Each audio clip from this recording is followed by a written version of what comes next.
Yeah. There we are. Lovely, it started. So, good morning, everybody. Welcome to the Supported Housing Network. Welcome back to those who've joined us before. Welcome to those who are new to this community. Lovely to see so many people with us on this very warm Thursday morning. Particularly with other events and things happening, it's delighted to have so many people with us, and to anyone watching this back on the recording as well. I hope you found real value in today's session. As some of you know, the Supported Housing Network was originally set up by Eden Bailey, who's with us today, who asked me to support about 18 months ago. And we had a really good run of sessions before both of us got absolutely swamped with work. And we're both really happy that Sarah Davis from the CIH reached out and said, look, I want to kind of revitalise this. I want to bring this back to the table. And really kind of highlight the world of the supported housing. I think too often supported housing gets lumped in general housing, or lumped in with general needs, really, and doesn't really look at the nuances of what's going on. So I'll do a quick intro. So my name's Matt Baird. Those who haven't met me before, I kind of have three arms. So I not literally, obviously. I worked in recruitment for 11 years within social housing. That's my day-to-day job. I'm co-chair of the board for Spring Housing in Birmingham, which are a supported housing now registered provider after our recent merger with St Anne's. And I am the founder of the Social Housing Roundtable, which is a weekly networking event that takes place on Tuesdays, online on Zoom, where we discuss anything and everything in the sector. So I'll pass across to Eden and then to Sarah to briefly introduce themselves. And then I'm going to bring in Darren, who is our special guest for today, who we're delighted to have with us. So Eden, over to you. Hi everyone. I'm Eden Bailey. My day job, I'm the head of housing services for HFT. So we are a charity that provides supported housing for people with learning disabilities. So we're based in Bristol. I'm also the lead for the Chartered Institute of Housing in the West Midlands, and a few board membership with Kairos and also Birmingham Civic Housing Association. So welcome to our supported housing network. Thank you, Eden. Thank you. And hi, everybody. It's a real privilege for CIH to actually support this network, because it's a great, thriving network of a lot of people. You're the experts doing the work, and we really just want to support you to be able to kind of like draw on each other's experience and share what the experience is of delivering good services through supported housing. So I work for the Chartered Institute of Housing, which is the professional body for people working in housing, and I'm in their policy and practice team, and I kind of lead on things with the health and social care overlap, hence my real interest in this network. So really pleased that you're all here today, and great that we're going to hear from Darren. So I will keep quiet now. Thank you, Sarah. Thank you, Eden. So as has been mentioned, so Darren Burton is joining us today. Darren, rather than kind of do the intro for you, I'm going to pass across to yourself. I've obviously worked with your business partner, Janine Green, for a while, but seeing you speak on a number of platforms regarding ASB and various pieces, but it's nice to have a dedicated focus today on supported housing. So I'm going to pass over to yourself. Please do intro and talk to today's session. Thank you, Darren. Good morning, everyone. Thanks for inviting me today. So my name is Darren Burton. I'm a partner at Green and Burton ASB, formerly Janine Green ASB. I'm sure a lot of you will know Janine. So my background, I've worked in housing for about 30 years now, give or take, managing neighbourhood housing teams, community safety teams for local authorities and housing providers in different parts of the country. I've also worked within the legal setting as well, looking at early intervention from a housing perspective, primarily to avoid legal enforcement. So a bit of a poacher turned gamekeeper role, I suppose, with that one. And more recently, the work we do around looking at service reviews and training on behalf of local authorities, housing and police forces in the UK of Ireland as well. And again, supported housing is integral to that. So for the purposes of today's presentation, I'm just going to basically share through our experiences of some of the examples we come across, and share some of the learning. Again, it goes without saying, as Matt said, there's a wealth of experience and knowledge on this call today, so I won't be telling you how to do your jobs or insult your intelligence or anything like that. So I thought I'd make that clear from the outset. But so I'll just share a presentation now. Hopefully it will work. We have tried it before.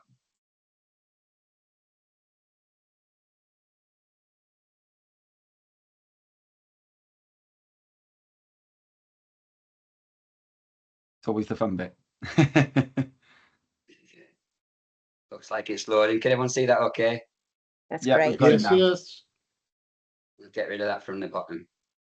Okay. All right, we'll go to the first slide. So I think the most important thing from me, based on experience as a practitioner and my current role really, is, as Matt said, I suppose a perfect segue there, recognising the specialism of supported housing really.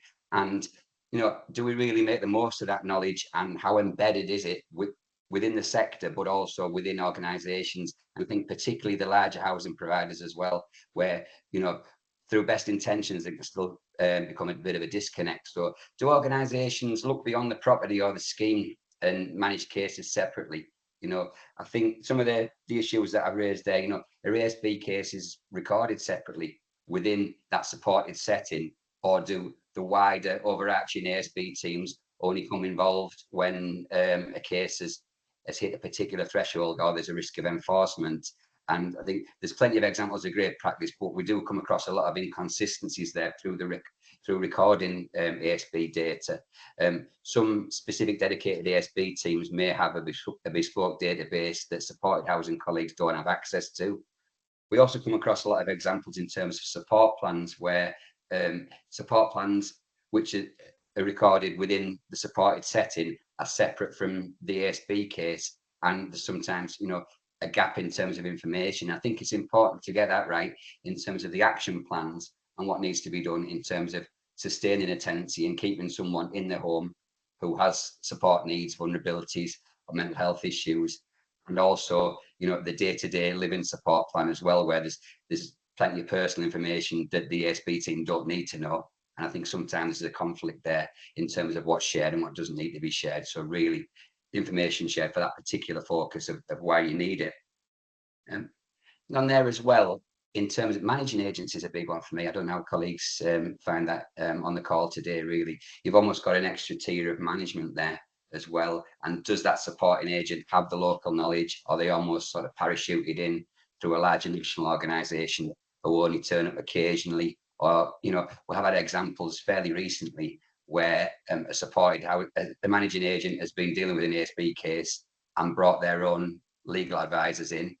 And then when the case had been escalated internally within this large organisation, they brought their legal providers in. So in sense, you had two different legal teams working on a case, and it was chaos.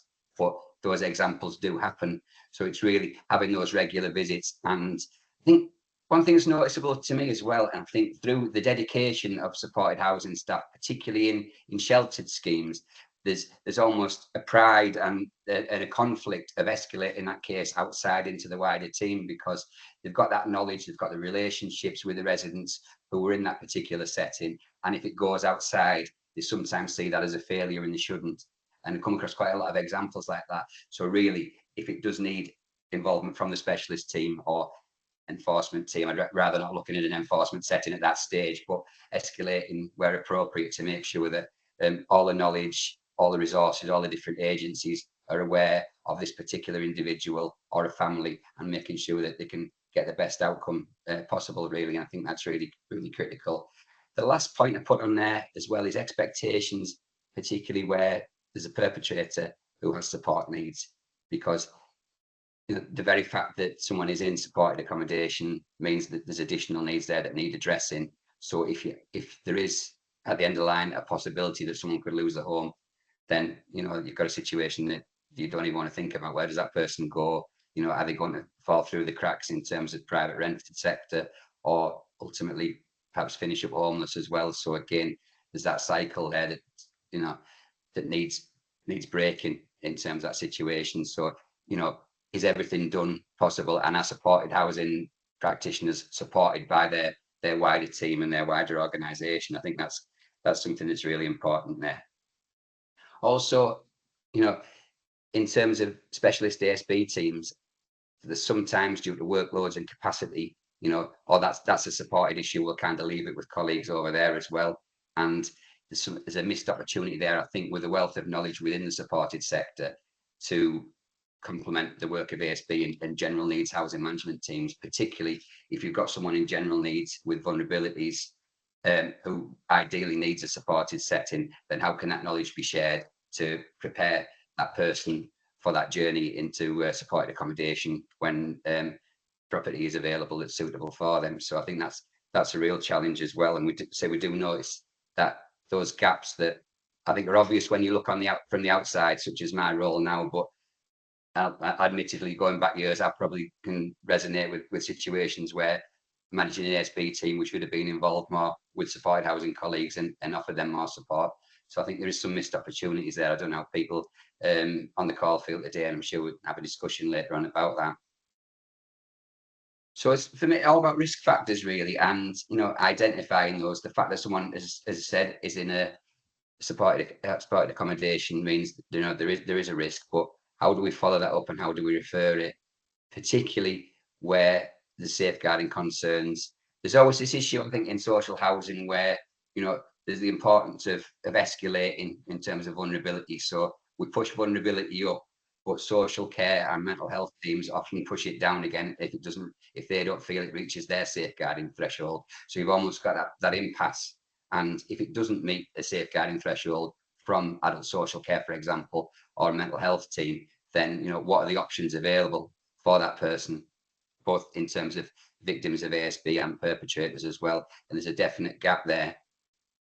Also coming across situations where lumping vulnerability, basically, if it's not mental health, then is it lesser? And how do and do people not give the vulnerabilities the attention they deserve because it's not officially categorized as mental health? This ties in with the Ombudsman's Spotlight report on attitudes, rights and respect as well, to think wider about how so many factors in our daily lives, whether we deem ourselves vulnerable or other people perceive us as vulnerable, can trigger our health conditions and our ability to sustain our tenancies and move forward with our lives as well. So it's again thinking beyond that mental health setting. And if it was a mental health, as I'll come on in another slide, if someone does have a mental health diagnosis, is there a need for more intensive support from where they're at the moment? Access to services and quality of response. This is something again linked in with the Ombudsman and the regulator. The experience, does someone with support needs feel comfortable reporting antisocial behaviour? Do they have people around them who can report for them? Are they, have they had a bad experience in the past? Do they know a friend or another neighbour who's reported antisocial behaviour and felt like they've got nowhere? Have they got stuck through contact centres and passed from pillar to post? And it's making sure that as organisations, there's that attention to detail, there's that range of different options and positive requirements, and basically giving everyone the access to have that good experience and being mindful of those additional needs and those vulnerabilities. I mentioned before in terms of local knowledge as well, and I think that's a real asset in terms of where the scheme-based staff as well, knowing that wider community and dealing with antisocial behaviour that might be there might be disputes within the scheme, but also what's happening outside, beyond that door, and having links with, say, local police, fire service, other charities who work in the area, and having that engagement and knowing which agencies to involve and assign if they do need additional support beyond that particular organisation you work for. Just a reminder there, really, and that goes without saying, with regulatory involvement and the wrong reasons. I got an example there where if a particular organisation has been a serious case review or some case law, and you go to a conference and that particular organisation's mentioned, you can sometimes see members of staff that are kind of putting their head down. It's not them who's done anything wrong, but they're associated with that situation, and making sure that we can avoid that, and it does happen. So that can kind of bring on to reputational damage, and it's not just in the supported sector. That's right across the whole of housing as well. Impact on staff retention, recruitment, and everything, and the whole brand, and the willingness to work for that organisation, and do a good job, basically. So that's almost like a bit of a checklist I just put on there. Similar now with mental health, again, the stakes are raised really in terms of diagnosis, but looking at how that manifests itself and what are the resources within that organisation to support that person with the mental health issues. And again, the risk to others, whether that's inside the scheme itself. And again, it's putting these differences there. Is it just one house? Is it a larger scheme? Or are we talking, a larger complex as well, so with multiple customers residing there as well? And considering the equality duty, this links back to the support plans that we touched on before, you know, how much information is shared and can be shared in the right way between agencies and between departments to make sure that all the qualities are being addressed and that's reflected in the service. Some partner agencies as well. I did a discussion the other day as well in terms of mapping with partner agencies and investing the time as providers to find out what's out there that can complement the services. So, you know, it can be the smallest little advocacy service for older people that you can come across that could make all the difference. So there's one recently where I found an organisation, someone who had floating support with alcohol related issues, an elderly gentleman. There was some issues and some complaints about his dog as well. And he was kind of, there was some initial hoarding issues, for want of a better term, as well. And the organisation in question were going down an enforcement route, but by identifying this small charity, and I think it was only something like £20 an hour for a few sessions. And at first I thought, I'm not paying that. But if you look at that against legal bills and such, and for a small amount to get someone outside with a specialist knowledge to complement your knowledge to keep someone in the home and avoid you know, any risk to themselves and the risk of losing the tenancy. So I think that's really important. And as I mentioned before there, just with sharing information safely, and that can be a minefield in terms of data sharing. But we have had examples, particularly where local authorities neighbour each other by the state of a couple of miles. The response can be very different in terms of information sharing. So we have gone to neighbouring organisations with colleagues from mental health services, from police, and can say, you know, we've got this information sharing agreement at X organisation. Put your logos on that, do some tweaks, pass it through your legal team, and you've got the same. Why is there a delay? You know, and explaining the reasons. I think that's sometimes been useful with the police, where we've taken people at inspector and chief inspector level to a neighbouring organisation to share their knowledge and kind of have that peer discussion and break those barriers that housing professionals may have struggled to because they didn't have those personal connections. Ideally, in the longer term, you want that consistency that whoever you pick up the phone to, they know why the housing provider, the supported officers need that information and they give it, rather than it being a bit of a lottery as to who picks up the phone at the time, or if the staff turn over and people leave, then you can be back to square one. There can be delays in the case, but ultimately there's a victim or a vulnerable person there who needs the support from you. So it's looking at how you can break down those barriers in terms of information sharing.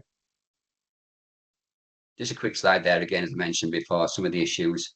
Cost of living is massive to everyone, so it's magnified even further for people with support needs. And, you know, how do we address that? We resource it and build trust with residents to enable them and make them feel comfortable to report antisocial behaviour within a setting that's right for them and a time that's right for them as well. And examples where there might be an inclination to close a case, but it's being mindful that, you know, time and responses are different, and the confidence of someone and the ability to report antisocial behaviour can take longer, and it's making sure that those reasonable adjustments are in place.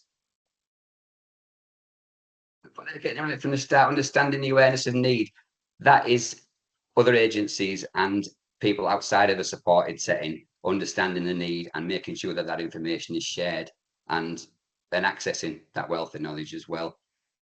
Making sure that the individual, the tailored support plans stand up to scrutiny, to do the job, and the resident is able to understand and to do their bit where possible as well, in terms of reporting issues and having the flexibility around visits, timescales, methods of communication, being mindful of, you know, it goes without saying, the respect and dignity and equality issues, and making sure people are afforded that dignity.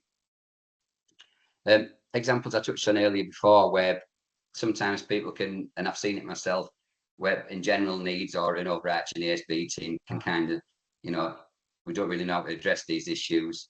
If it was a general needs case, we'd probably go down enforcement quickly, but there's more at stake here, there's more implications, there's more things we need to be made aware of, and sometimes those cases get delayed, so there's not an outcome for anyone concerned there if it's not addressed properly. The longer you wait, there's still a victim, there's still someone in need, and it sometimes does get overlooked because it might be a training issue, it might be that person hasn't worked on cases involving residents of supported accommodation and doesn't know how to. So rather than making an incorrect judgment call, they sometimes kind of leave it and hope for it to go away. And again, I'm not saying thankfully that's few and far between, but we do come across those examples. and getting healthcare professionals involved. I think that's promoting the supported housing agenda and the wider housing agenda for social housing customers as well. What can housing bring to the table within a health setting, and how can health professionals work with us more rather than seeing them as something over there in a separate setting. Some examples recently in terms of mental health teams, again, looking at that where there's been neighbouring local authorities and we didn't get anywhere with a particular mental health team in one area, but we had good links with a neighbouring one. So we were able to completely redact a case and give some examples. And the mental health team at the other local authority wrote the response for us, used the right terminology, and we were able to get the case escalated to a threshold that we felt it met, bearing in mind that as ourselves, we're not mental health professionals, or certainly I'm not, but it was useful to do that. So it's looking at things differently and trying to be a bit innovative. You shouldn't have to, but the more we spread the word in terms of the value that mental health teams, supported housing teams can bring, then the better outcomes we can have. Again, just touching on there in terms of making sure with reasonable adjustments, examples with supported customers with ADHD, looking at the pressures of conversation and how that can trigger. I was working with someone, a neurodivergent customer the other day, and they were talking about the importance of not being too vague, setting things out, giving us instructions in terms of the action plan. I need to do X, Y, and Z, and this is how I need to do it. Don't kind of generalize. So that's really useful as well. And looking at things such as face types, the font, the color of the paper, to make sure that people have the best opportunity to communicate and to report, and they're not, it's not to their detriment, and they're not excluded from the process because they can't access it. And if it was something as simple as getting a letter with the right type and the right color so someone could read it, it could cause the process to break down and and result in serious risk. It's just really looking at are our teams equipped enough generally to work in supported housing, but also the wider organisations, looking at triage. A lot of organisations are bringing in healthcare professionals within their teams as well to have that expertise, which is really useful. So given the increase in reports of antisocial behaviour from residents in supported accommodation, how equipped are we to deal with them? So really that's kind of looking at our internal structures. I'm conscious of time, so just again looking at that is the person causing antisocial behaviour? How do we deal with that? And we deal with it differently from how we would do general needs, because there's more at stake for the well-being of that person and also the victims and the other people around them. Through the ASB case review process and formally the community trigger, we do notice a lot of gaps in terms of supported housing residents who probably haven't had the service that they needed in terms of communication in particular, and missed opportunities where cases could be escalated, a lack of risk assessments and action plans. When we do speak to people and we get the pre-information, when we speak to the presenting officers and say, have you done an action plan with that person? Well, yeah, but it's been verbally. So there's been nothing actually logged on the system to show what can and can't be done. And that can result in gaps. And also goes without saying, from a quality point of view, there can be challenges from defence solicitors as well. If issues haven't been addressed, if you are taking action against a perpetrator, and again, ultimately it could result in a fatality and serious case reviews, and the implications of that don't even need mentioning. But it's making sure that every case is scrutinised, and I think the ASB case review panel has opened up a lot of learning for that. Just put something quickly there as to finish off with, really. Location, a shortage in availability of supported accommodation, but sometimes when you look, particularly sheltered schemes, where they were built, and you think, what were the planning officers thinking of sometimes? You're not improving the quality of life for elderly residents in a setting that's surrounded by issues of antisocial behaviour. There's an example fairly recently where, a couple of years, where the scheme was completely isolated from the rest of the community. There was nothing outside of there. Residents wouldn't go outside because there was antisocial behaviour, particularly around young people. And also there was some tensions in the area with gangs, and also in terms of community cohesion, there was tensions between a couple of groups of young people from different BAME communities as well. So it's making sure that how you, as I said earlier, linking in with wider community. In that particular case, we're able to look at some intergenerational work and also some celebration of different cultures and engage with the community, which resulted positively around COVID, where in the end, the young people who had been either causing ASB or perceived to cause ASB were going and doing shopping and bits and pieces and gardening for the elderly residents in the scheme. So again, that was a really positive outcome. But I think if the sheltered housing scheme, you know, if it's isolated, then that's just going to exacerbate people's conditions as well. And, you know, there's nothing outside that wider community. So there's a community inside the building or the scheme, depending on the size. But how do we engage wider outside? And it's sometimes, even though there's no antisocial behaviour within the block, it can be a catalyst for it through outside forces, so to speak. So that was something just to be made aware of. And that's it for me. So thanks for your time, everyone. And if you have any questions, if I can't answer them now, I'll be sure to get the answer for you from somewhere else. So thanks, everyone. Thank you, Darren. And let's firstly, a big thank you to you for bringing this to the table today. I think it's very easy to forget that, you know, ASB can be quite complicated unto itself, never mind when you're talking about supported housing and mental health and everything that goes with it. We are going to spend the next half an hour now kind of having more of an open discussion, thoughts, ideas sharing, questions, whatever it would like to be. So has anybody got anything they'd like to kick off with, either as a thought on the presentation, a general feeling about how they're dealing with ASB and supported housing, or indeed a question for Darren? Yes, Richard, do please come in. Yeah, hi, I'm happy to ask a question. So it's Richard here from the Extra Care Charitable Trust. I just wondered, either from Darren or from any of the other people on the call today, how people are reacting to the Housing Ombudsman's recommendations around noise complaints. And essentially their recommendation that housing providers need to have kind of two policies. They need to have an ASB policy, essentially to deal with the high-end issues, and a good neighbourhood management stroke community cohesion type policy to deal with the kind of lower level ASBs, to caricature a 64-page report or whatever it was. Feels to me that that's kind of an important thing to consider, because most of the issues that we get in our retirement villages, we currently classify them as ASB, but actually they're probably not. They probably don't meet the definition, the legal threshold of ASB. So we're looking at developing a community cohesion stroke good neighbourhood type management policy to deal with those sorts of issues. It seems to me that those are probably the more frequent issues that we have to deal with. You know, residents falling out with each other, people, someone's wheelchair scraping in the apartment above. Those kind of issues. I just wondered whether other providers are similarly trying to develop such a policy. And what people's experiences are of reacting to the Ombudsman's recommendations. Thank you, Richard. Darren, do please come in. I was going to say, yeah, it's following on from the ASB case review panels as well, coming across situations time and time again where there's too much focus on noise and whether it's statutory or not.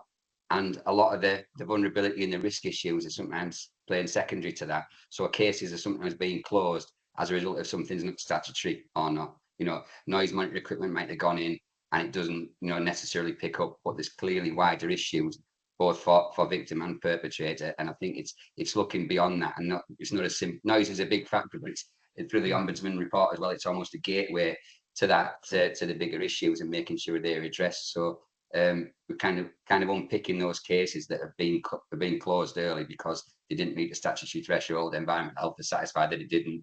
Kind of see you later, but there's still something that needs addressing. A lot of organisations we're seeing as well are doing the Good Neighbourhood Management Agreement to kind of complement the ASB policy as well, which is really important. And within that, a lot more of a focus on what I would call making mediation more accessible and meaningful, rather than kind of ticking a box. We refer to mediation, but if someone has support needs and vulnerabilities, how can they access mediation? How can you make sure that they can get the best outcomes? And, it's not a case of, they didn't feel comfortable doing it, or you might have attempted shuttle mediation and it didn't work for that person, so the process broke down. But if you look at your case notes and your audit trail, you've done it. But it's, investing a lot more time in what I would say worthwhile mediation.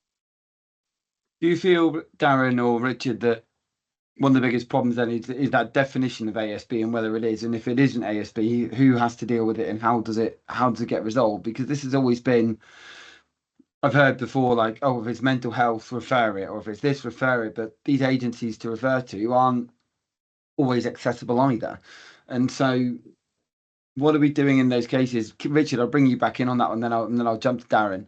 But is this part of your wider problem, Richard, that you're seeing within the scheme? I think from a personal perspective, I think the issue really is the definition of ASB is, alarm and distress that may or may not be caused. So the definition of ASB under my understanding of the definition of ASB under the ASB Crime and Disorder Act is quite broad, but yet the threshold of proving ASB is quite high. I think that's essentially my take on it.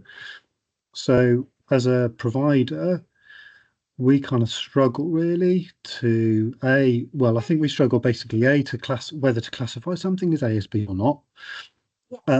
And then decide what the best approach is, if that makes sense.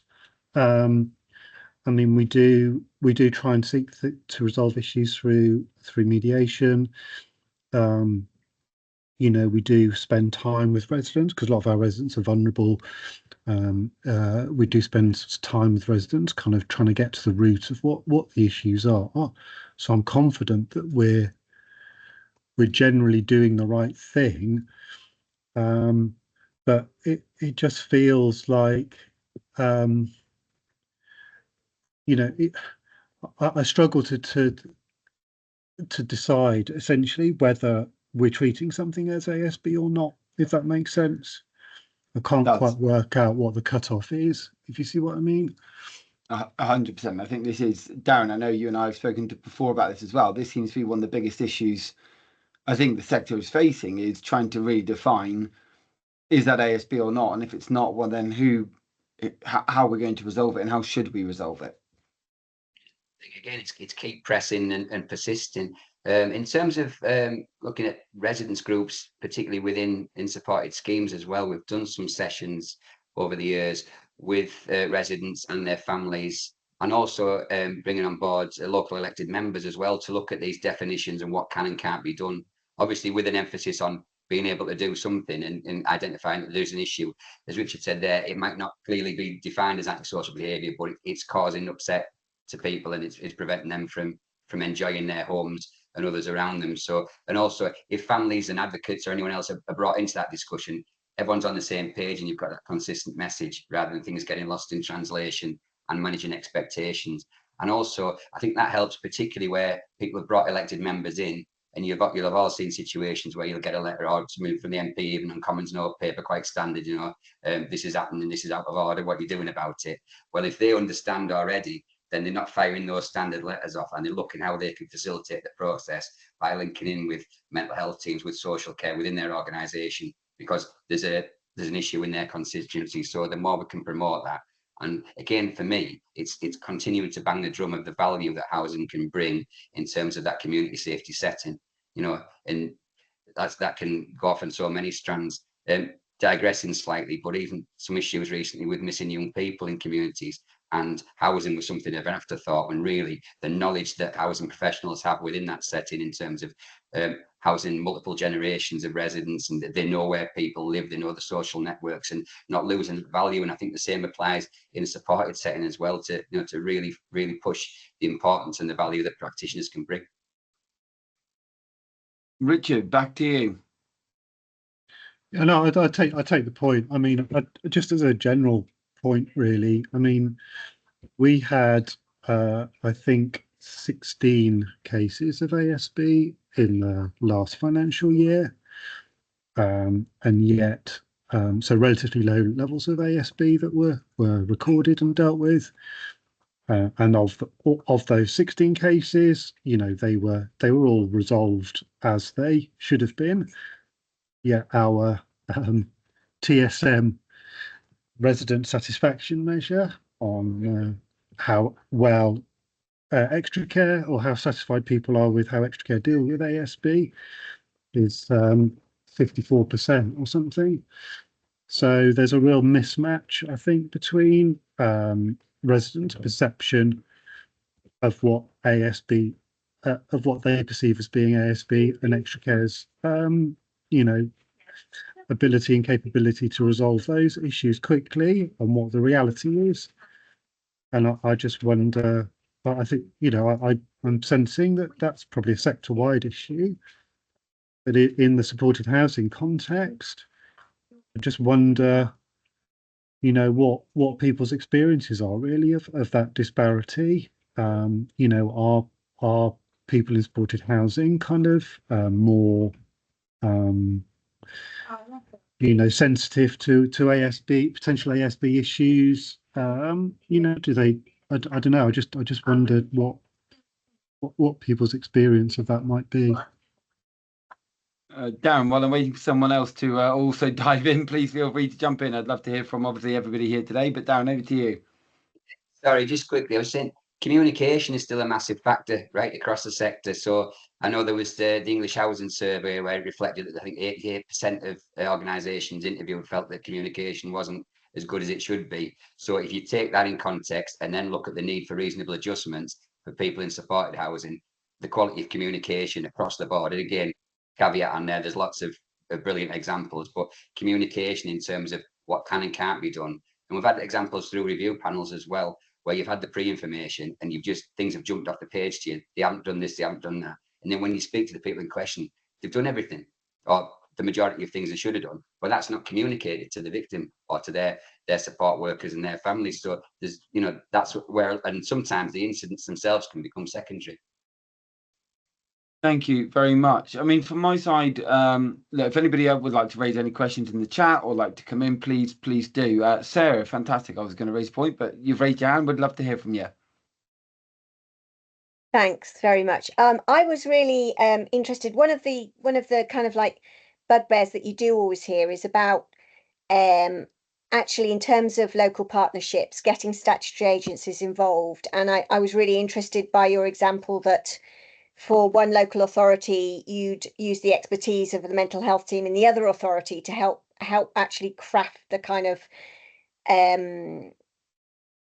craft the case in terms that would trigger that other mental health team to intervene. And you find it with safeguarding as well. And I'm just wondering about how much people are still encountering those real struggles to get statutory agencies involved, and how perhaps smaller organisations might be able to learn from that, because not every provider straddles a lot different authorities, although a lot do. And actually, what kind of tips can you give and help for people to find ways to kind of hit the statutory agencies kind of like internal tick list of this will actually trigger some intervention? Because that can be a real problem, particularly as we know statutory agencies are under a lot of pressure. Certainly are. Darren, thoughts?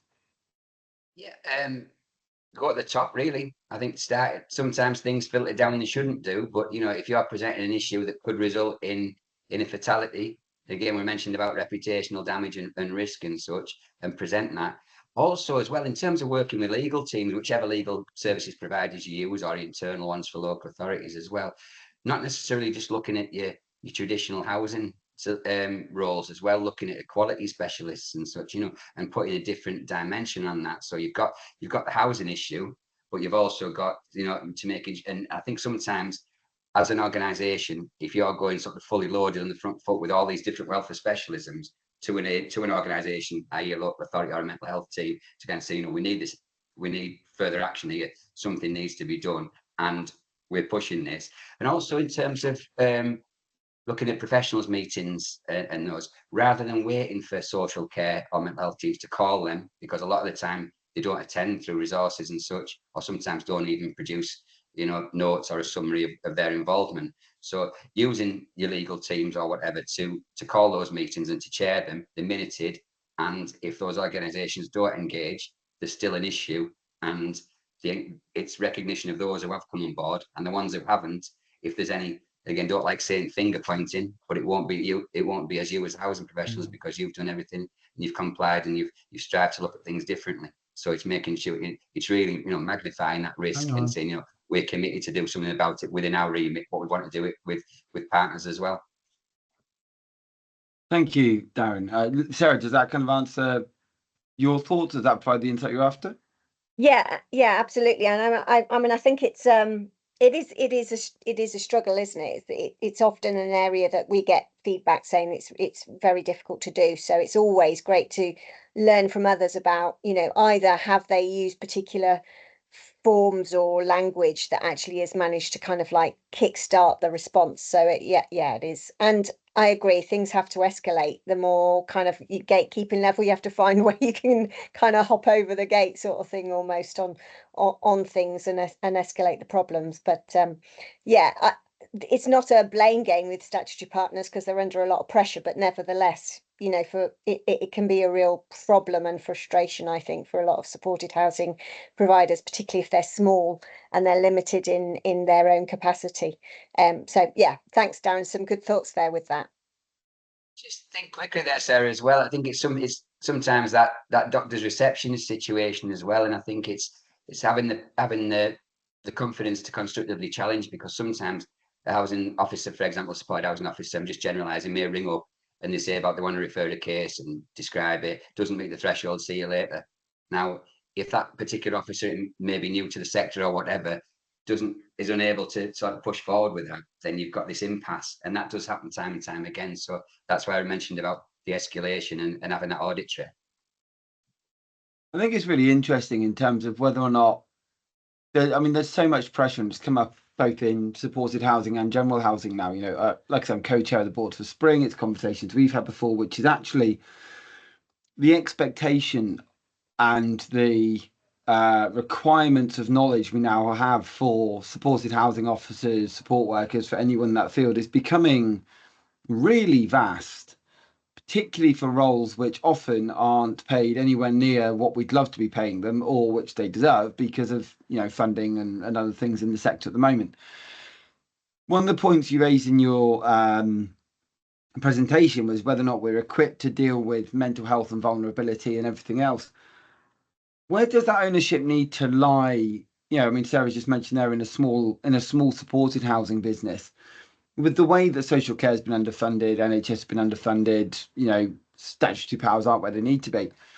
Do we feel like, and this is, very much just an open question, it doesn't necessarily need to be a yes or no answer, but from the clients you're working with, Darren, do you feel that actually a lot of supported housing providers, because of the level of expectation on them compared to the amount of funding that often they have, are almost being set up to fail in some way within ASB, or have you seen places which really are succeeding, and how are they succeeding despite those challenges that kind of I've just highlighted there? I think it's recognising the value to me as well. A discussion the other day regarding hoarding, and in particular, third sector organisations get into homes a lot more than housing officers do nowadays, particularly since COVID as well. So again, it's looking at that knowledge and that specialism. And again, it's it's general needs plus, in the sense of that extra responsibility and that extra knowledge, and how are we utilising that and not keeping that separate. And I think, again, resource wise, and again, we don't have a magic wand, but making more use of that supported housing knowledge within your wider organisational structures, because there's vulnerabilities throughout the customer base, and not just within the supported setting where people have been identified and need that extra support to be able to sustain the tenancies. And I think that in terms of resources there, that's why we're seeing a lot more triage and people from a specific mental health background, ex-nurses, coming into ASB teams in that triage role and to offer that support. And I think organisations have seen the value of that post and costed it against legal bills and time and everything that goes with it. So to have that expertise initially, as soon as you've got that hunch that there's some kind of vulnerability, or better still, if that person can pretty much diagnose that because of their previous experience of working in hospitals or whatever, then that's better than kind of sort of counting on what relationships and what links you've got within your locality where you work, because you might have some excellent links, but if you work across multiple local authorities with thousands of properties, you might go somewhere else. You might have a rural setting with 50 houses compared to 10,000 in a neighbouring city, and you haven't got those links. And if you haven't, what do you do? And if you wait and stand still, nothing's getting resolved. You've got support issues for both victim and perpetrator in a lot of situations as well. So it kind of doubles the stakes, really. Really interesting to hear about recruitment. I don't know how those who are with us today are finding recruitment within supported housing at the moment. As I say, it's been the main part of my job for 11 years. I don't think it's a stretch to say that any roles in housing are probably more difficult to recruit in now than they were 5 years ago, but particularly when you're looking at supported housing officers, support workers, housing officers, it's up at one of the conversations I was having this week, someone was saying that, even in general needs housing now, 40% of general needs have additional needs. So this is growing and growing as an area, and I think probably that's why there's more of a spotlight on it, because suddenly it's affecting general needs as well as supported housing. But maybe that's me being a cynic. I think it's interesting when we're looking at what you're mentioning there and what you've done in terms of recruiting, what business are doing in terms of recruiting nurses, because we do have to think outside the box and have to think about ways of how we're going to attract people, because I've got a business at the moment that is struggling to recruit a housing officer at 35,000, and yet supported housing often falls in 25 to 30 in that kind of bracket because of unless you're in London, because of the funding available. So is nurses the one that you're seeing? Because it used to be kind of police officers and community officers and things like that was where people were kind of trying to poach from. You're now seeing nurses and the NHS as a place people are trying to kind of recruit from, Darren. You're still on mute at the moment, pal. Sorry, I thought I got away with that, but forgive me. Working with a large organisation recently, and due to a major restructure, they'd filled roles with completely non-housing people who'd be looking at transferable skills from other sectors, which does bring value. But it also, when we were doing the surveys and the resident consultation, there was a massive gap there. So I think it's getting it right. It's bringing that knowledge and enriching your service to get more value and to cater for such a diverse range of needs for residents as well. But also, in another case, which was quite prominent, someone who had no housing experience, had been tasked with dealing with a safeguarding case, and they had to go to a professionals meeting, and the information that she was exposed to would trigger some ACEs from her own previous experience, and she had to go off on the sick because it was too much for her. So really, that organisation, through obviously not being aware and giving that training to thrust someone into there, they didn't know, because obviously she wouldn't have disclosed something as personal and private as that. But how many of those cases within our teams is there potential for that to happen? And I think that's really important. In terms of mental health teams and recruitment as well, where we're seeing more of a link with, and again, it depends on the appropriateness to sharing data and such, A&E admissions through antisocial behaviour, where there's a mental health link, or particularly you're looking at any alcohol and drug related issues. And I think by involvement and sharing that information, healthcare professionals are kind of saying, I didn't realise the extent of what the housing sector did, and those roles interest me. And if you're not having to work shifts, for example, that might be a benefit. So you've got those transferable skills, and maybe people having more favourable terms with their own personal life, that they don't have to do shifts for, and that works. So that's a win for everyone. So it all boils down to, and I think I must have said it about 10 times today, really banging the drum for the value that housing can bring in the community safety in the ASB setting. Yeah. Yeah, Deanne, sorry, Sarah, I'll bring you in. Deanne, were you going to come in there as well? Yeah, I was just going to say I work for Home Group, and over the last 5 years or so, I would say we've been really pushing hard on bringing clinicians into the sector, and we have a number of mental health practice leads, occupational therapists, but we did primarily start those off in the supported sector. And I think what we've learned quite quickly is the benefit that they do bring to the general needs part of the organisation as well, when you are looking at complex cases, and whether that be safeguarding or ASB, just somebody taking a step back and branching it all together and looking at those vulnerabilities has really helped the organisation from both parts. Darren, you've mentioned quite a lot about the ASB case review panel, in particular, the lessons learned. Is there a way that we can access those lessons learned? Suppose if individual local authorities were to do which produce reports, I know some do, so I can kind of look into that and be able to share anything with you if I can. But it would probably depend on that individual local authority in terms of what they could share. And again, it would be general context rather than sort of individual information about places as such. No, brilliant. Thank you. Yeah, I'll certainly look into that for you. Thank you. Sarah.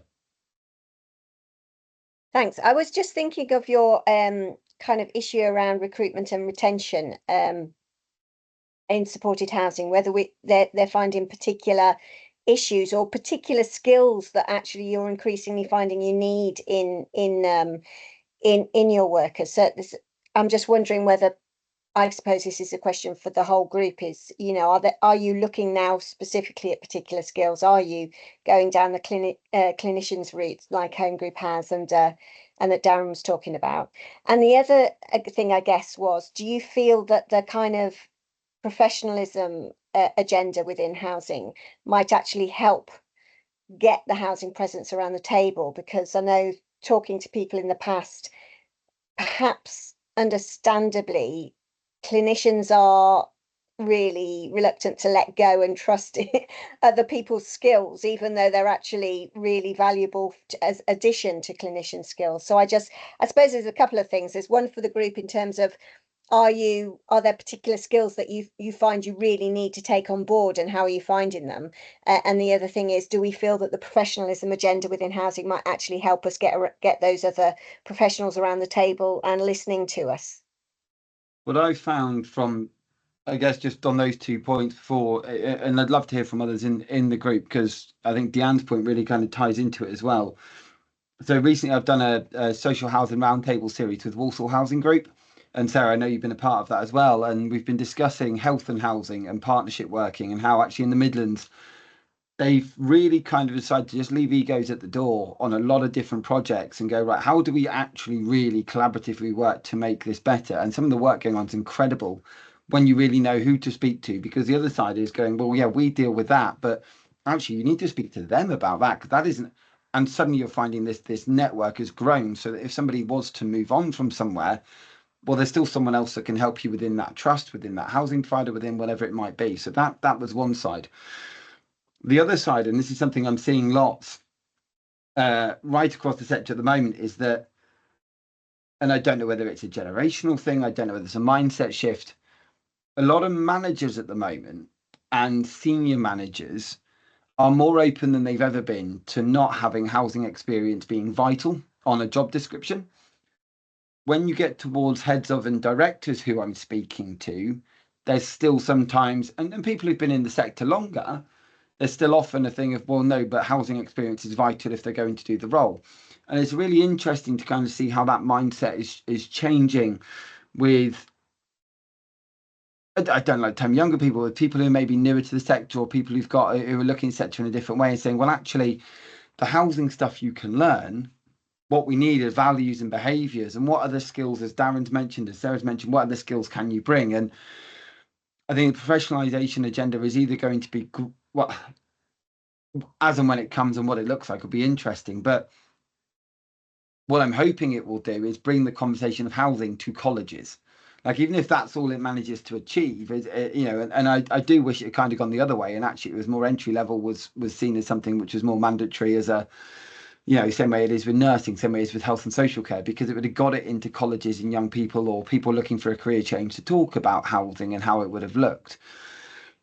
Because we do look at something like ASB, I think still sometimes is that this, it's forever a problem and never a place to learn. And it's an I don't know if Darren's seen this too, but when I'm looking at housing and I'm looking at the sector more generally, and when I'm looking at recruitment, we do miss a trick in terms of saying, well, actually, yes, there's other skills we can utilize, but more importantly, we need to learn from other places too. You know, just because you've got housing experience doesn't mean that actually we know it all, because I think as we're seeing with all the problems going on in housing, particularly for the last few years, we haven't been getting it right. So we need to learn from somewhere. But Darren, I'd love your insight. Yeah, just on the first point there as well. Making full use and building links with clinical commissioning groups as well as a gateway to building links with mental health teams. So if there was some kind of campaign or research, for example, around healthy living in a community, stop smoking, that kind of thing, again, I'm generalising, but clinical commissioning groups need that input. And if you're a local housing provider, for example, you know, local authority stock transfer, a big chunk of the community is your homes. So your customers can share that information, which will help their studies. Often there can be little bits of funding that can be sort of reassigned into community projects or diversionary work and such. So building those links there and reaching out to the clinical commissioning groups. And then if you have a bit of a barrier with mental health teams, it's almost like, hang about, you know, we've helped you now. So, you know, can you get me to the right people who can give us the answers or can support us and give us a steer on this? So I think that's really useful as well. I think as Mick said, they're going into recruitment as well. I think there's so much more. There were so many sort of clear lines between enforcement and support, and you were either one or the other going back in the day, which, so thankfully we've got over that. But I just think as well, it's bringing in that extra knowledge from wherever. I know I was speaking to someone the other day who recruited a couple of people from the travel industry with various skills and such, you know, so it's amazing what you can identify, but not putting those staff straight out into a customer facing role in a challenging situation for them to perhaps feel uncomfortable, to give the wrong information, to manage expectations incorrectly. Because that whole thing, isn't it, about to say, if you meet with someone, it might even be less now, but 30 seconds, it can decide whether they want to work with you or not. So if you lose that, and again, it's depleting for those members of staff who want to come into a new organisation, do a good job, you know, further their careers, and they get knocked back so early. So I think it's more of a wider discussion within the organisation. Where do all these skills fit? And looking at things that maybe aren't as obvious as well. So looking at innovation, but definitely, thankfully, it's broader and there's more appeal. And I do think that the professionalism will help because I think we are a profession. It's undisputed. And again, say the experience either day and all our colleagues elsewhere, but just to kind of rubber stamp that, I think will make a difference. The level of demand I think we put on the customer service sector in this country to really listen and to the amount of training they go through. There are people there who would be brilliant in the housing space, but it's just them finding out we exist at all. We're going into the last kind of minute or so. Does anyone have any last minute questions or thoughts they'd like to raise before I ask Darren on his final thoughts for the session? Don't think so. Darren, over to you to kind of bring us to a close today. Any final thoughts, or I guess what would be your key takeaway for people to start when they're really trying to look at ASB in the supported housing world? Where do people start first? So one of the earlier points, making sure that it's not dealt with in a bubble, really, and make sure you do emphasise the value that supported housing professionals can bring to the wider team, and not again looking at ASB cases. You might say, oh, we have 40 live cases in this area at the moment. Well, what about supported housing? How many have they got? Is that included? And often it's not. So again, there's gaps that don't need to be gaps. So really, I think definitely, and it's not necessarily by anyone's fault. It's just kind of a situation that's created, but making sure that we're a lot clearer and a lot more cohesive in our approaches. I think that would be the message for me. Fantastic. Well, thank you, Darren. What's the best way for people to get in touch with you if they'd like to follow up? Drop us an email. I'll put it on the slides as well. And as I say, if anything you need or can be of assistance, or put you in touch with someone else who can help you, then just don't hesitate to get in touch. Thank you, Darren. Thank you also to Sarah and Eden for helping put this all together today. We will get a date out shortly for, so Sarah, as I said, next meeting is the 17th of July. You'd think I would know that off the top of my head, but sometimes I don't have my calendar up while doing this. So thank you, Sarah. Hopefully to see you in about 3-4 weeks then, when we will have a government of some form that will be different to the one we have now. Looking forward to seeing you there. But for now, thank you everybody for joining us, and I look forward to seeing you next month. Cheers. Thank you, everyone. See you later. Thank you. Thanks, everyone.